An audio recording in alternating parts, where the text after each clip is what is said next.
HighBridge, a division of Recorded Books, presents The Last Platoon, a novel of the Afghanistan War, by Bing West, read by Stephen Graybill. In doing what we ought, we deserve no praise, because it is our duty. Augustine. Time. This novel takes place over 7 days. The time in Afghanistan is 8.5 hours in front of Washington, D.C. For example, when it is 5:30 p.m. in Afghanistan, it is 9 a.m. in Washington. Prelude. A decade ago. The Marines were walking in single file across a farm field that lay bare and muddy on a dreary winter day. To a civilian observer, they looked like a scraggly bunch of tired teenagers, ambling along with no place to go and all the time in the world to get there. Scudding gray clouds spat sleet into their faces, and frozen poppy stalks snapped beneath their feet. Slender sheens of ice covered the irrigation ditches, and after hours of trudging through soggy fields and wading across frigid creeks, their shabby camis were dripping and brown water sloshed from their boots. Only their weapons looked clean and burnished, the black lacquer rubbed off by months of hard use. From a distance it was hard to tell them apart. The only oddity was a thin whip antenna bobbing high on the back of a stocky grunt in the middle of the column. As he had on his previous tours, Lieutenant Diego Cruz carried his own radio. Snipers usually tried to pick off the radio operator. He wasn't showing off, it was his way of sharing in the danger. Cruz had logged the highest number of patrols in the platoon and was proud of his people. 7 months earlier, 50 grunts, fit and cocky, had deployed to Helmand Province. Since then, they had lost 5 killed and 17 wounded, including 5 amps. But the troops hadn't slacked off, and they rarely bitched. Their base, if it could be called that, consisted of an abandoned farm compound with thick mud walls and a rusty hand pump that tapped into a deep well. A mile of poppy fields and irrigation ditches separated them from their company headquarters. Cruz liked the isolation. It gave him the time to wring out the immature impulses of newly minted Marines and shape them into alert, lethal grunts. With no access to the internet and sleeping in caves hacked out of the walls, they had grown close to each other, even as their numbers dropped week by week. Located at the bottom of Afghanistan, Helmand was a vast, flat expanse of dusty desert and tired hills.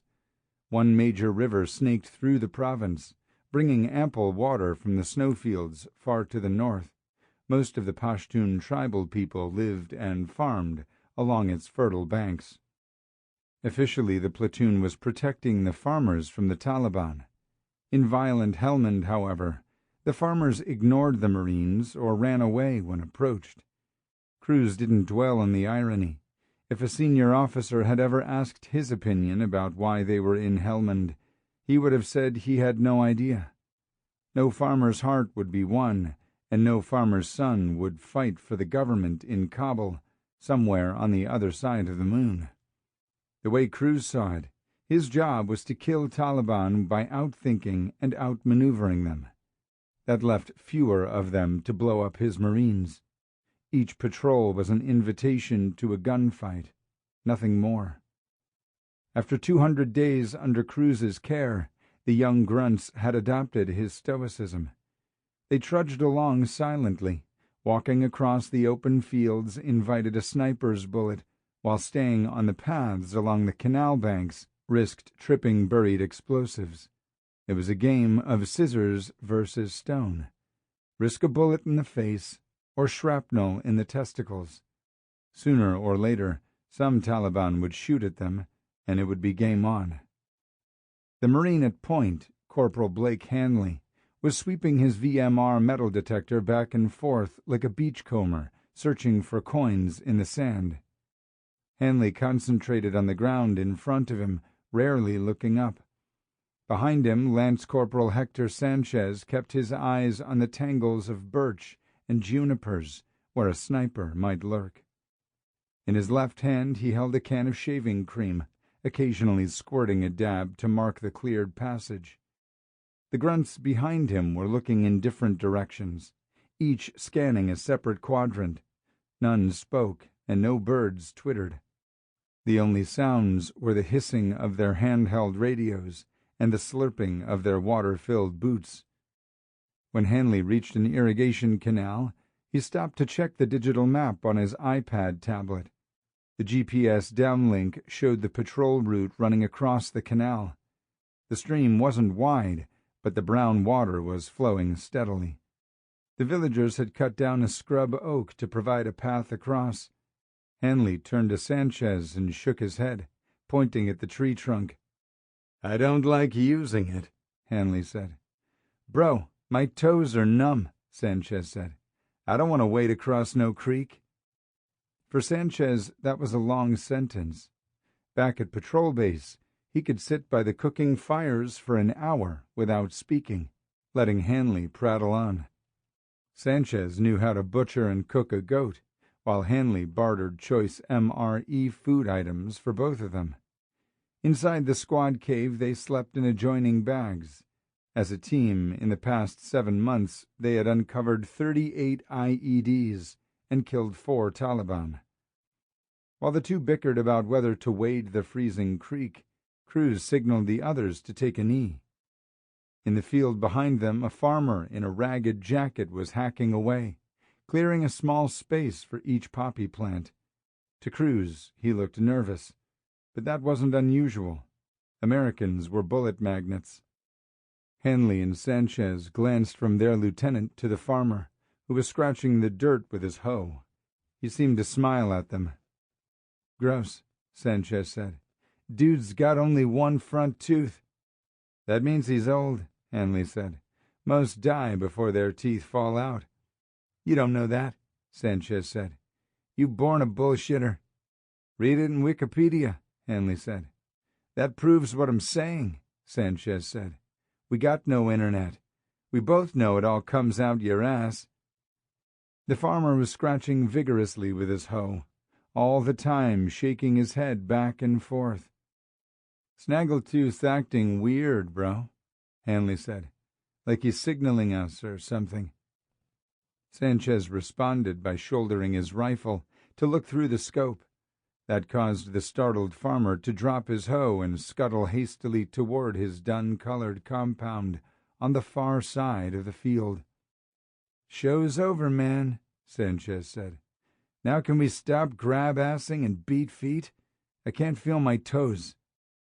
Hanley resumed sweeping the hard-packed earth leading to the crude footbridge. Sanchez let out a sigh of relief and fell in behind him. Wham! The ground heaved up when Hanley's foot hit the buried pressure plate. He evaporated in a curtain of thick dust, while Sanchez was bowled over and thrown into the canal. Several feet behind them, the pressure wave rocked Cruz. Mud, pebbles, and bits of flesh slapped against his face, snapping his head back. For a few seconds, the force of the concussion blocked out all hearing and speech. Then, even while the black cloud hung like a shroud over the stunned Marines, Cruz was screaming orders. "Freeze!" he shouted. "No one steps outside the shaving cream! Corpsmen up!" Hanley was lying face down next to the tree trunk. Sanchez had regained his footing in the chest-deep canal and, covered in mud, was frantically clawing up the slick bank. Cruz reached down and with a heave jerked him out of the water. From back in the file, a Marine scrambled up with a backup metal detector and began sweeping forward. Inside 30 seconds, the corpsman, Navy HM-3 Stebbins, was kneeling beside Hanley.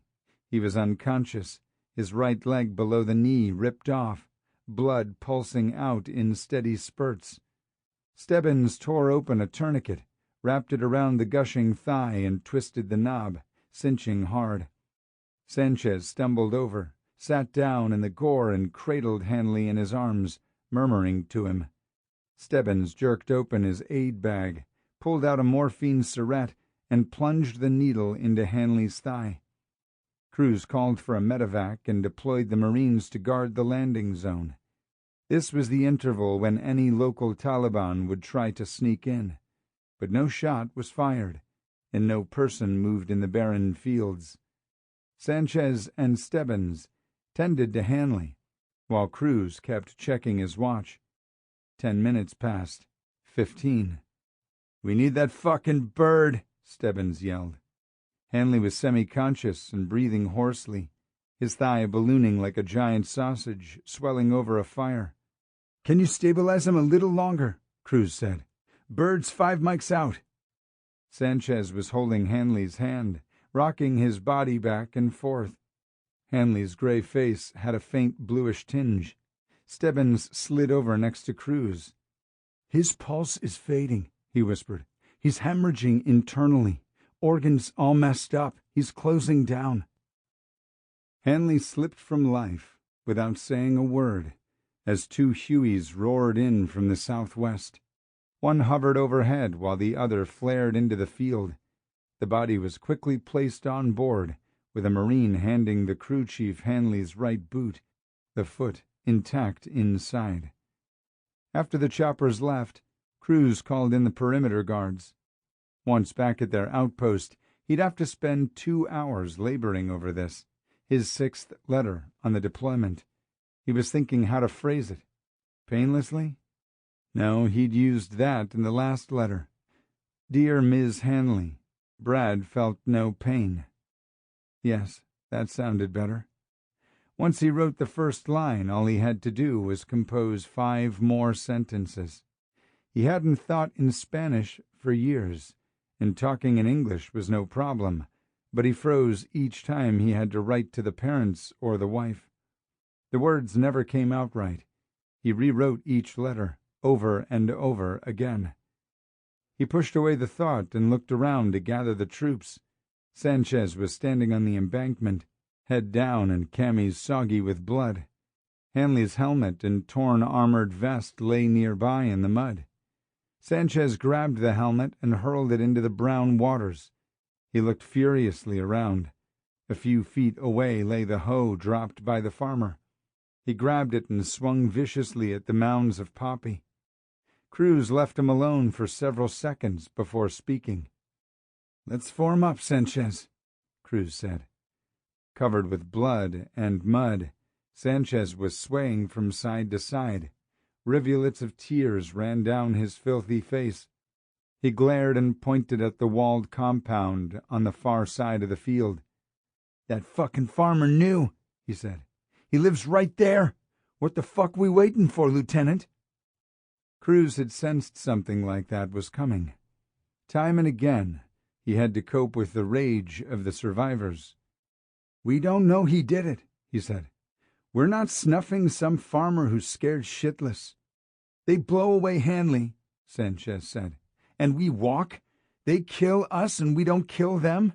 We should fucking burn his place so it don't happen again." "And put our whole battalion in the shit?" Cruz said. "No. This is over." Sanchez raised the hoe high above his head, opened his hips and swung fiercely. The iron blade buried deep into the earth, and the pole splintered.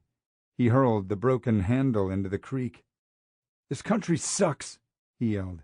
"It sucks all to hell." Day 1, April 6th. 1. The Night Watchman. The San Diego courtroom looked as austere as a jail cell. The judge on the raised podium, her graying hair tied back in a bun, was briskly sorting through papers. She habitually settled the guilty pleas in the morning before court opened. A few family members were shifting uncomfortably on narrow wooden benches. Off to one side, the bailiff was shooing the guards to their assigned places. With manacles on his hands and feet, the prisoner in an orange jumpsuit stood erect, head bowed as though in shame. He was solidly built, with a military-style crew cut, a swollen right eye and bandages across his cheek. "Mr. Sanchez," the judge said, "I've read the letters written on your behalf. In view of your military service, I have agreed to hear from your former commanding officer." She gestured at the Marine sitting in the front bench. Captain Diego Cruz got to his feet, his broad chest stretching the seams of his crisp khaki shirt with 4 rows of colored ribbons. His eyes seemed strangely soft in a face stern and unyielding. "Captain, Mr. Sanchez pleaded guilty," the judge said, "and he has 3 prior convictions, all drug-related." She held up a few handwritten letters. "What can you add to these appeals?" she said. "Sanchez fell apart, Your Honor," Cruz said. "He didn't intend to harm anyone, only himself." The judge had expected to hear a booming voice, but Cruz spoke with a high-pitched, lilting cadence. Surprised, she shook her head as she looked down at her papers. "He drunkenly stormed into a 7-Eleven with a rifle," she said, "and opened fire. Life imprisonment is the guideline for attempted murder." The public defender who had requested Cruz's presence had warned him to be brief. The judge had a full docket and a brusque manner. "Your Honor," Cruz said, "he fired into the ceiling. I think he wanted the police to kill him. I've seen Sanchez make a headshot at 500 meters. If he wanted to smoke someone, he would have done it." "He's misguided," she said. "The war made him do it. That's the excuse you're offering?" Cruz hesitated to find the right words. "No, Sanchez deserves punishment," he said. "He got sick of his life and dove off the deep end. But when he was in my platoon, he obeyed orders, didn't flinch, and took care of his brothers. He's not a punk criminal." The judge looked at him quizzically. "Not a criminal," she said. "We're in San Diego, Captain, not on some battlefield. The past has no bearing on his actions." Cruz felt the anger surge inside him like an electric current. "How do you know?" he thought. "You weren't out there." He almost blurted it out. Then he thought of Jenny's warnings and amended his reply. "Sanchez came home carrying a heavy load, Your Honor," he said quietly. "He hasn't cut it loose." The judge leaned forward to appraise his hard face. Cruz returned her stare without blinking. "In your laconic way, Captain," she said, "I believe you're telling me something." After leaving the courtroom, Cruz drove to the Marine Corps recruit depot near the downtown airport. On the enormous grinder, a 180-man company of trim recruits was marching past the reviewing stands to the cheers of their proud parents. The band was playing John Philip Sousa's Pass in Review, the snappy tune echoing off the stucco walls of the beige Spanish-style buildings, with their domed walkways and terracotta roofs. Unnoticed, Cruz stood behind a group of captains watching the ceremony. 2 years ago he had been a series officer, training recruits like those he was now watching. He had loved that job, supervising the drill instructors who in 13 arduous weeks turned green teenagers into fledgling Marines. Then last year he was assigned to the admin staff, where his discomfort with paperwork and lack of proper syntax became all too evident. On his fitness report, he was rated average, a failing grade. The list for promotion to major had been posted on the internet last night. Of the 5 captains eligible for promotion, 4 had been picked up. Cruz was the one left off the list. Despite his Bronze Star and Purple Heart, he would remain a captain, to be re-evaluated next year. When the parade ended, the other captains turned around to greet him with the usual smattering of bros, quick pats on the shoulder, and a few knuckle knocks to celebrate having the rest of the day off. Cruz mumbled short replies and forced a halfway grin that looked like it was chiseled in stone. For a few minutes they stood around awkwardly, none wanting to bring up the subject. "I better hit the books," Cruz finally said. "I got an afternoon class." He walked away feeling isolated and alone. shut off from friends who were now his superiors. His work schedule allowed flex time to work on his master's at San Diego State. He liked the art appreciation class. Maybe that would distract him. When he arrived at the classroom, he sat in his usual seat in the rear tier. The professor was clicking through the Impressionist period. The screen showed a painting of two women strolling through a field of blazing scarlet flowers under an azure sky. "Notice," the professor said, "how the sky sheds light upon the poppies."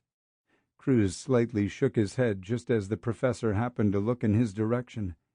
He rarely spoke in class, and she remembered his name only because on each Friday he wore his uniform. "Mr. Cruz," she said, "you disapprove of Monet?" Surprised, Cruz blurted out what he had been thinking. "I didn't know," he said. "There were corn poppies in France." "Corn? Imitation. The petals on real poppies have softer shades," he said. "Their sap looks like fried bacon or cow dung. Monet wouldn't paint that." A few in the class snickered. Caught off guard, the professor responded defensively. "Monet lived in Paris, Mr. Cruz," she said.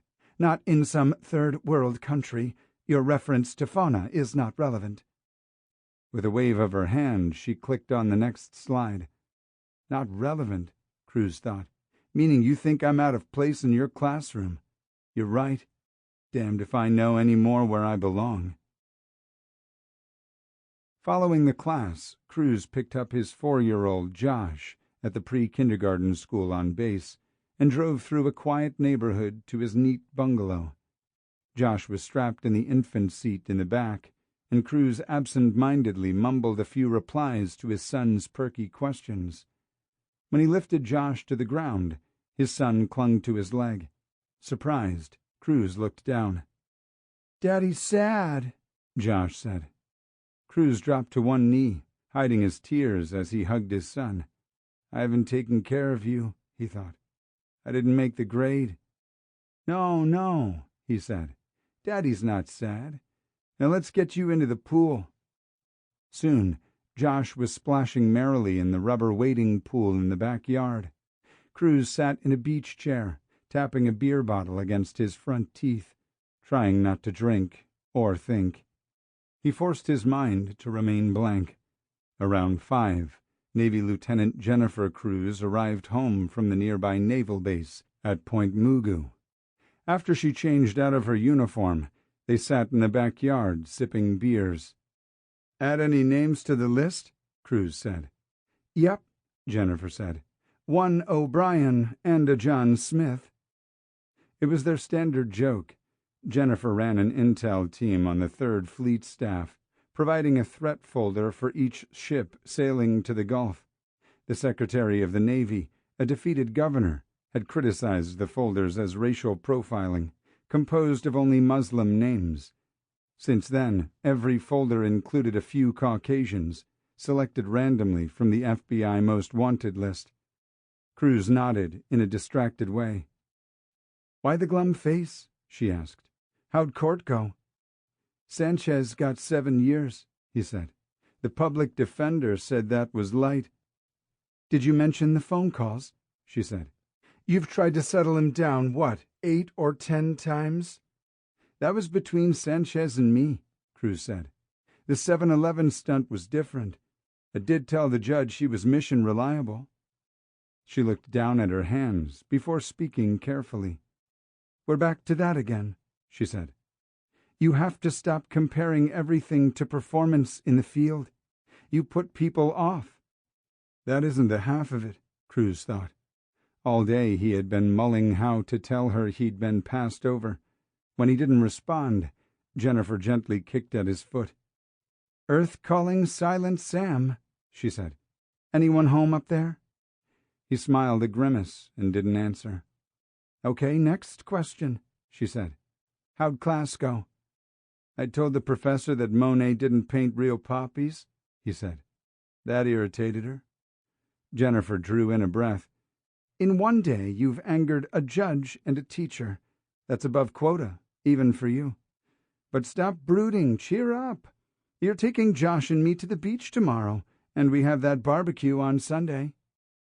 Having played on the women's soccer team at Cal State, Jennifer shared Cruz's compulsion to stay in shape. By far the better long-distance runner, she chattered merrily on their weekend 10-mile runs as Cruz plodded along, adding an occasional "uh-huh." Where she was bubbly, he was terse. Small talk didn't come easily to him, and she organized their social life. Jennifer was self-confident, and Josh was a joy. Cruz felt he was the miserable failure. As he was brooding, his cell phone rang. Seeing the number came from on base, he answered formally. "Captain Cruz?" "Cruz, Inchon 6 here," Lieutenant General Paul Killian said. "I have a bit of a problem you might help with." Cruz walked inside to take notes.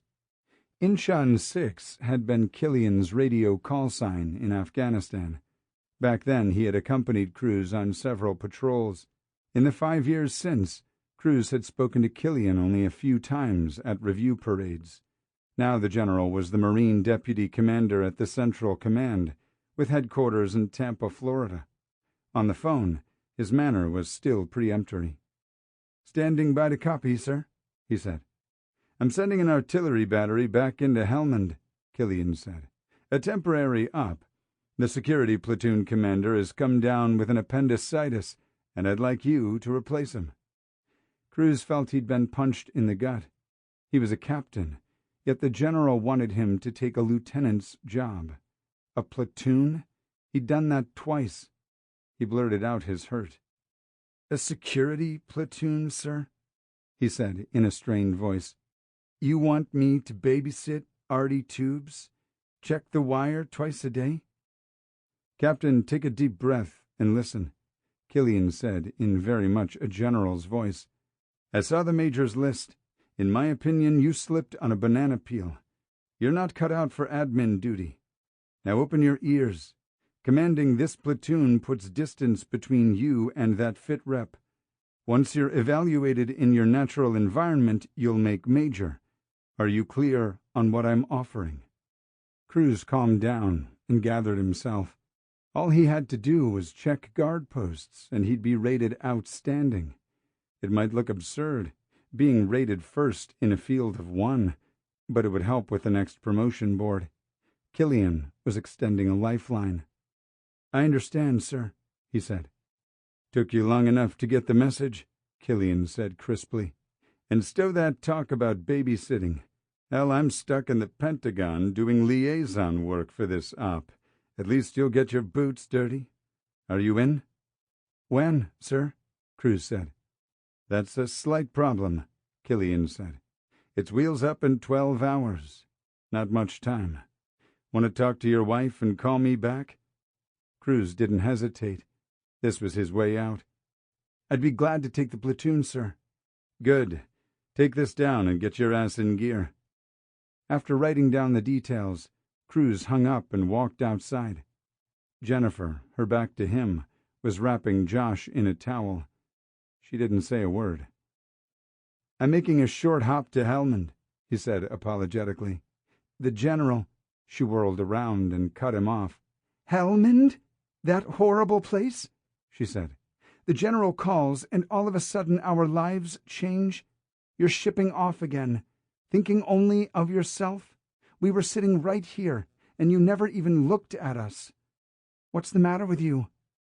She was trembling with anger, and Josh had buried his head against her legs.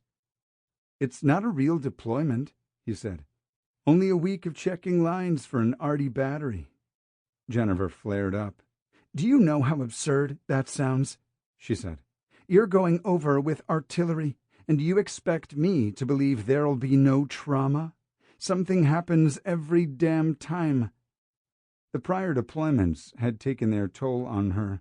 The calls from the command centers, the veils of tears, the trips to Balboa Hospital where those with missing limbs comforted those who came to console them. "Someone has to take care of those kids," Cruz said. "I doubt any of them have been there before." Cruz knew how flimsy that sounded. Jennifer wasn't buying it. "The troops. Weren't 4 deployments enough? I thought that was behind you. What about John? Sample complete. Ready to continue?